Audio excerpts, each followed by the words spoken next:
Chile's GDP per capita at purchasing power parity is the largest in South America, and the country is considered to be the best country to do business in the region. Important to note is that Canada and Chile have had a free trade agreement since 1997. This has been the cornerstone of our excellent relationship. In mining, it is the world's largest producer of copper, 30%, and very large in other products such as lithium, molybdenum, gold, silver, and nitrates. Copper stands for 48% of Chile's exports and 10% of its GDP. For better comprehension, Chile's mining can be divided between state-owned Codelco, the world's largest mining producer, close to 40% of Chile's mining, and also private sector mining companies. Codelco's mining projects are estimated at US dollars 22 billion, while other mining companies' projects are valued at $43 billion.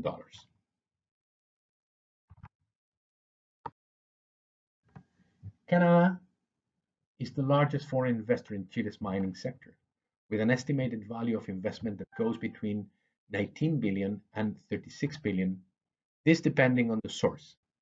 It is very active in gold and silver, but also in copper and lithium. Canadian companies are the largest also in mineral exploration. More than 50 companies from Canada are developing exploration projects in the country. As mining companies have been present in Chile since the late 80s, Canadian mining suppliers of equipment and services have also followed their clients and established a presence in Chile, from where they have expanded to supply other mining companies active in Chile and in the South American region. Important to note is that it is the only country that currently has the possibility of double listing at the stock exchanges of Santiago and Toronto. This also opens access for Canadian mining to MILA, the integrated stock exchanges of Mexico, Colombia, Peru, and Chile. As you can see in the table on screen, in 2019, Canadian mining companies represented more than 36% of the Chilean mining exploration investment and had the largest number of junior companies actively exploring the territory. Canada is closely followed by Australian companies.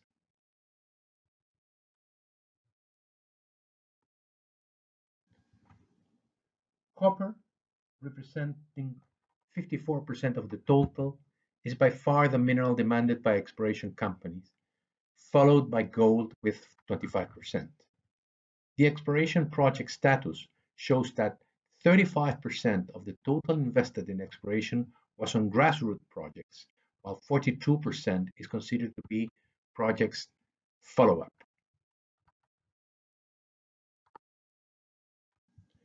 As you can see on this graphic, most of the exploration investment has been lately conducted by large companies, all mining operators, where Antofagasta Minerals, Anglo American, and Codelco together explain close to 50% of the spending in 2019. To be noted also is that Antofagasta also develops exploration in North America from their Toronto-based office. Exploration. Following us are some of the issues that mining companies are facing, being the most important one that concessions for exploration are held for long periods of time by large companies, inhibiting further development by junior mining companies. Most of other issues pertain aspects that are also shared by mining operations such as increasing costs, productivity, water supply, CSR, and environmental impact assessment. These aspects also mean opportunities for suppliers that can tackle these issues and improve the performance of mining companies. Now let's move to the mining operations side. Annual operation spending by large Chilean mining companies surpasses $10 billion annually. The spending on machinery and parts stand for 33% of this estimated figure, while power represents 21%. Also to be noted is that the annual contract services are valued at about $2.4 billion.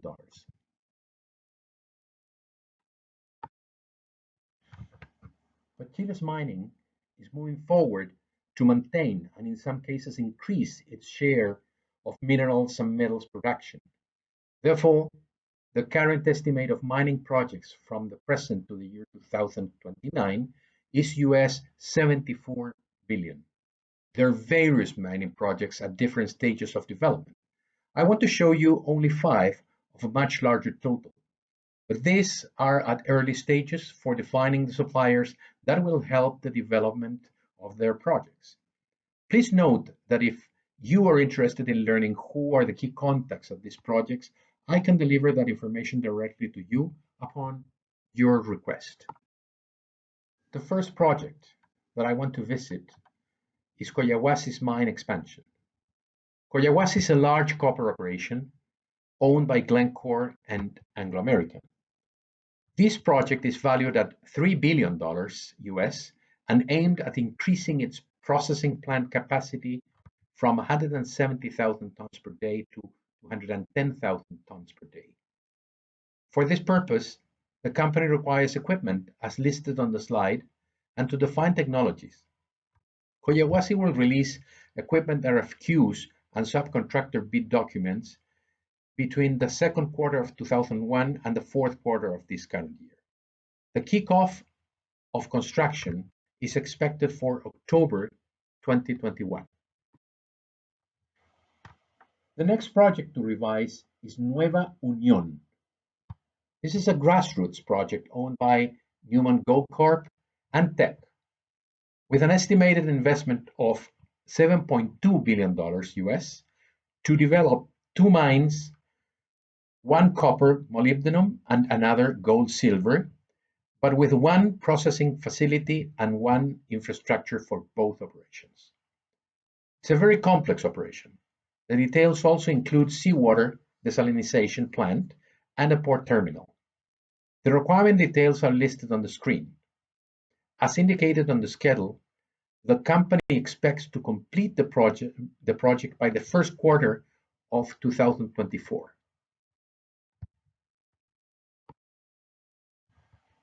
On screen now, we see a slide to explain El Abra's concentrator addition and desalination plant and port. The company is controlled by Freeport-McMoRan, and it expects to construct a 240,000 tons per day concentrator to produce 164,000 tons per year of fine copper, expanding its production to 300,000 tons per year of copper. The concentrator will be supplied by a 500 liter per second seawater desalination plant and a water pipeline. The copper concentrate will be delivered by a 200-kilometer slurry pipeline.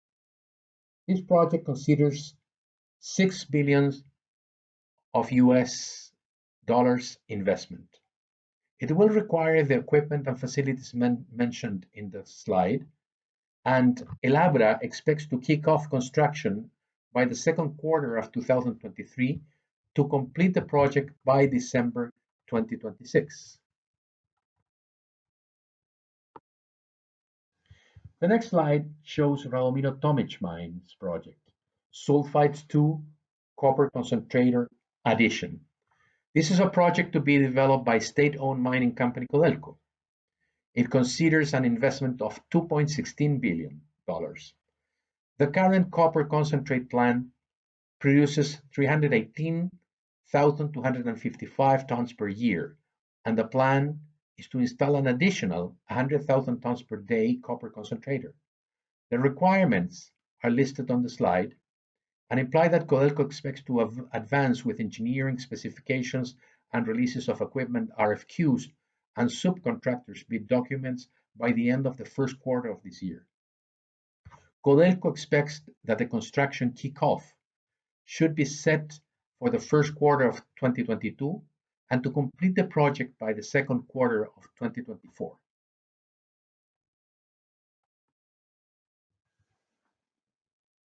The last project to be reviewed is Minera Centinela's expansion. Operated by Antofagasta Minerals, Centinela is a copper mining operation. At the existing 190,000 tons per year mine and concentrator, Centinela expects to develop an open pit mine at its Esperanza Sur deposit and install a 90,000 tons per day copper concentrator to increase 140,000 tons per year of fine copper to the production capacity. The project will be supplied by a 600-liter per second seawater plant, which regards a 150-kilometer pipeline. Copper concentrate production will be transported to the company's Vichilla port by a 150-kilometer slurry pipeline. The concentrator will also process sulfide ore from the Encuentro mine. The equipment is currently being required by the company, which expects to kick off construction during the first half of this year, 2021, and to complete the project in early 2024. Thank you very much, and I expect that this information will help your business plan for Chile.